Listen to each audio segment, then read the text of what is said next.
Hello, this is HG Bailey, and welcome back to Let's Play Golden Sun Dark Dawn. Since last time, I've made my way back to Champa here, so that I can forge a couple more pieces of equipment with the Mythril silver that I picked up recently, and fast forward until I get what I want out of it. Now, the stuff I'm getting today isn't extraordinarily important, but it would be really nice to have, such as the Mythril armlet. Let's see, this one gives quite a bit of defense for a piece of arm gear, and it also boosts your crit rate. So I'm going to give that to Himi there to help her out with that.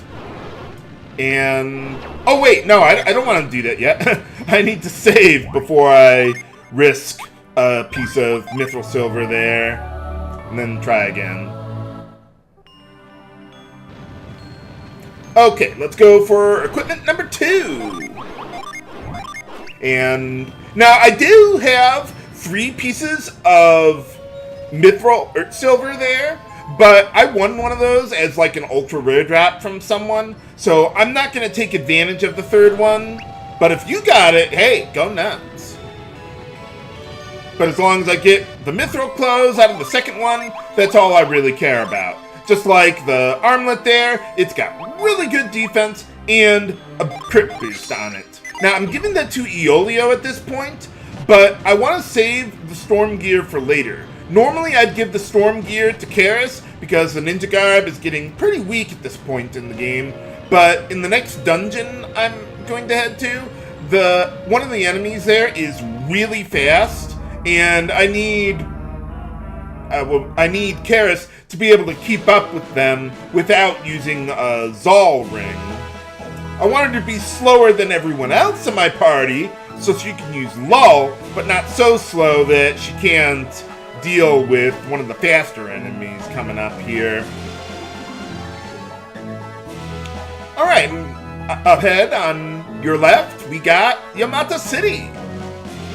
And I'll be going back there eventually to get that orb that the Emperor was talking to us about, but not right now.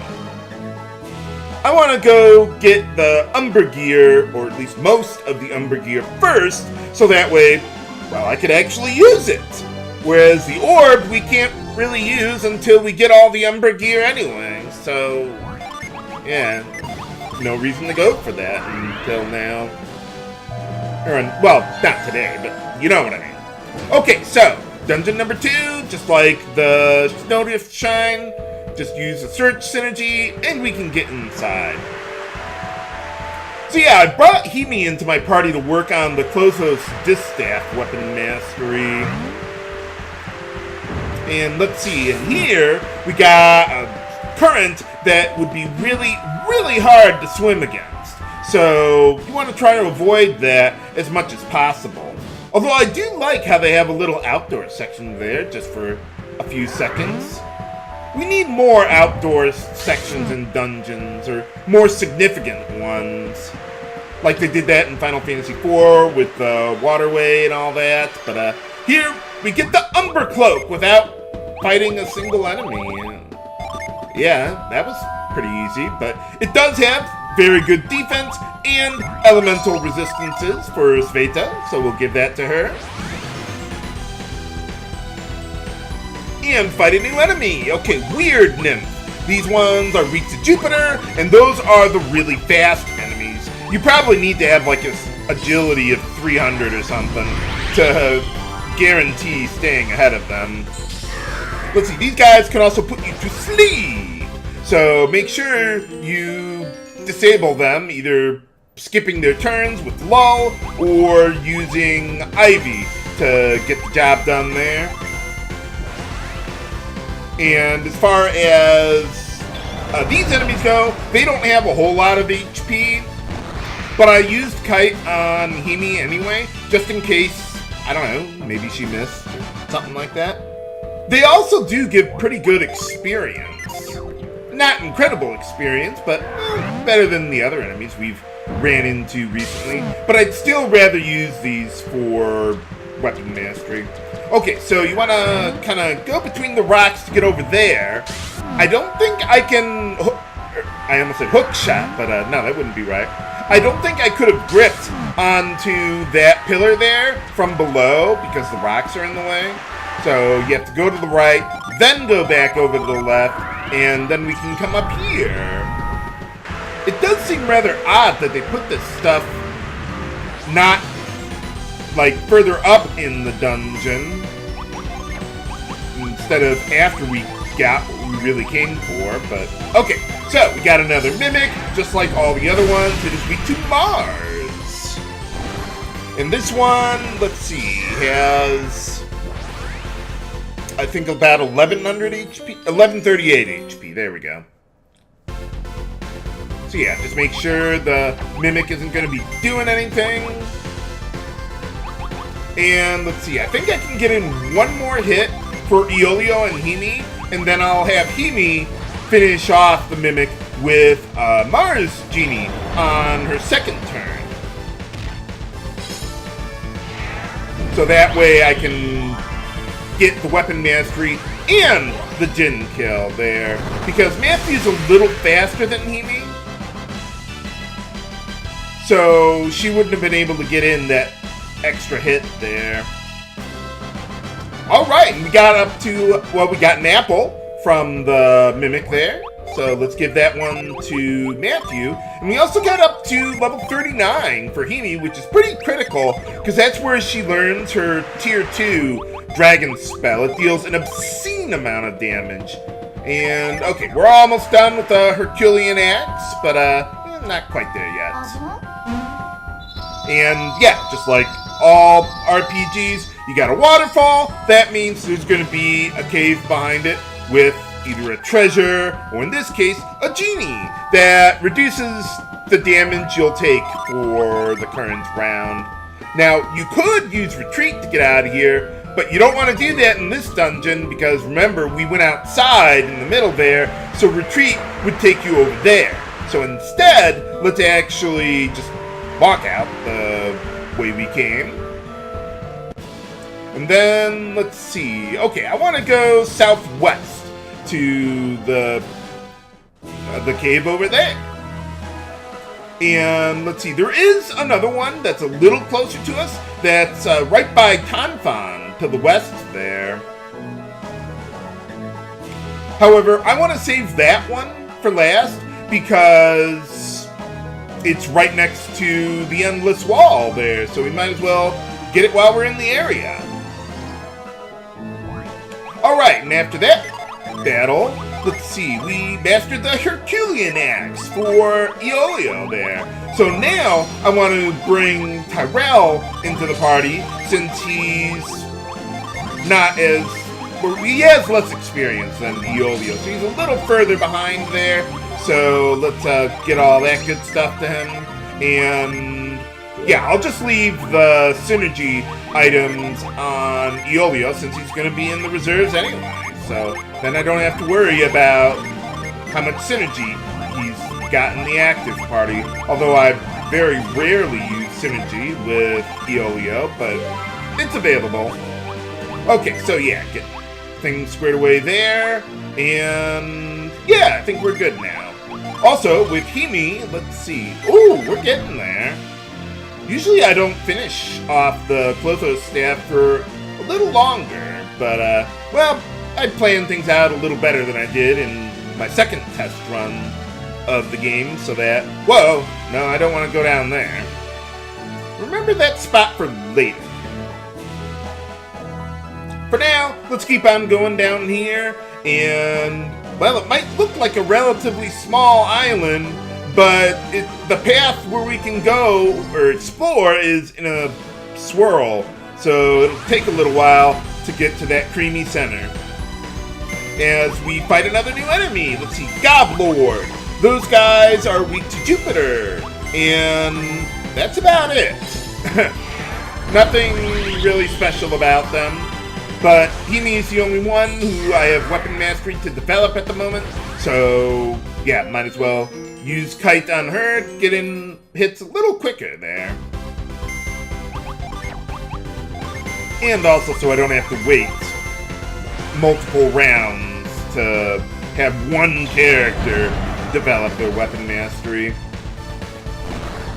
Oh wow, surprised she didn't kill the guy on the second hit there. Or just unleash a more powerful attack. Because let's see, the Goblords have 416 HP. So, yeah, barely under the threshold there. Oh, another weird nymph.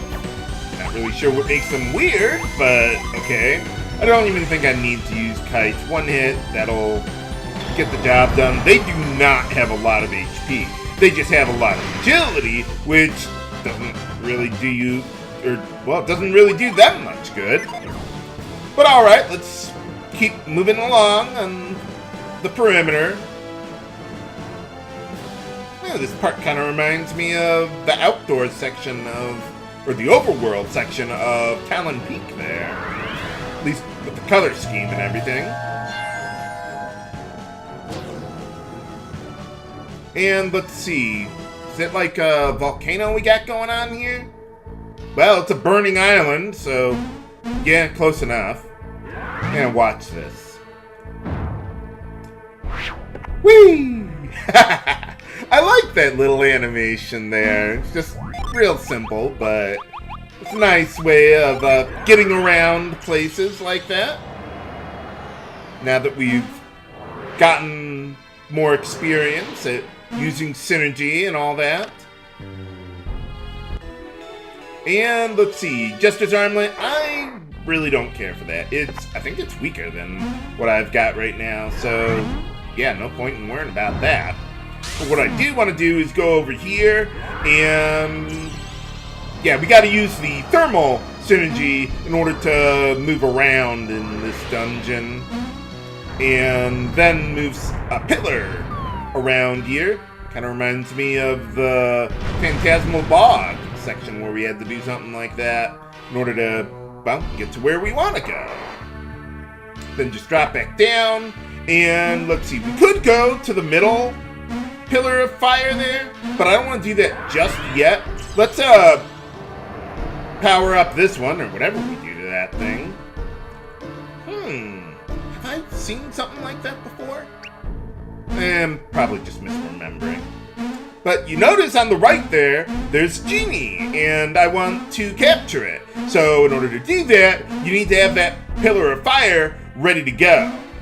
And then go around the perimeter of this place to scare it away.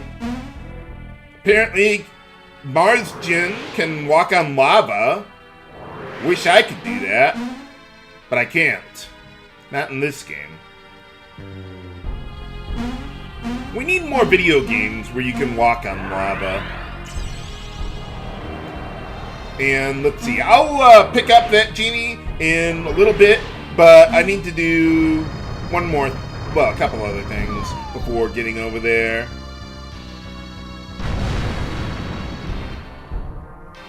Yeah, this is one thing with these Umbra geared dungeons. They're pretty short.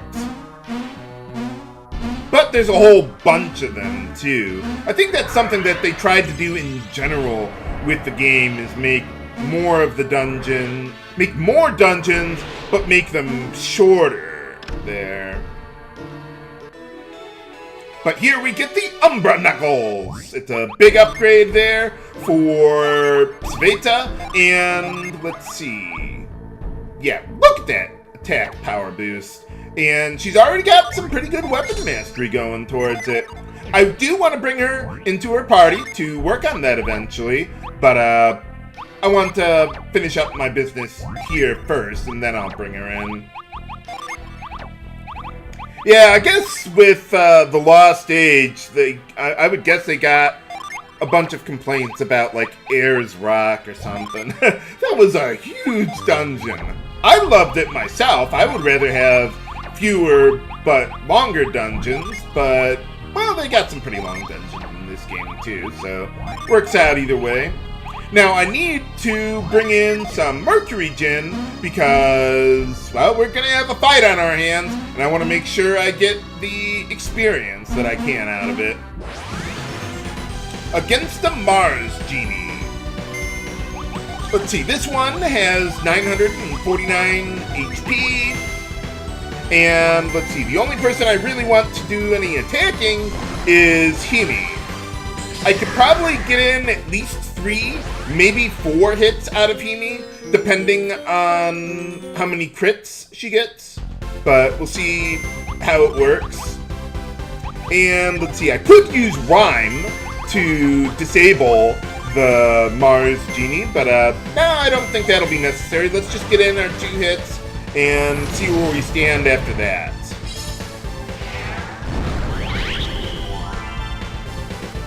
Okay, that's 1 crit. If she gets another, I might have needed to hold her back, but I think we'll be good. So now I want to finish it off with the Claw Genie there and get in 1 more hit with Himi. Okay, we're good. Don't need to worry about overkilling. But alright, got it. Lots of experience from the enemies today. Or at least the single encounters, not the random ones. And for defeating it, we get the Flare Genie. This one, I think, is identical to the Wisp Genie. Yeah, well, maybe not identical, but they have the same idea. They restore the synergy of all your party members there. Aw, come on! 1 more use and I would have mastered that damn thing? Okay, well, yeah, I'll take care of that off screen eventually because I'm going to be heading on back to Yamata City. Can we find the orb inside the ruins? Find out next time on Let's Play Golden Sun Dark Dawn. This is H.G. Bailey signing off. Have a good day.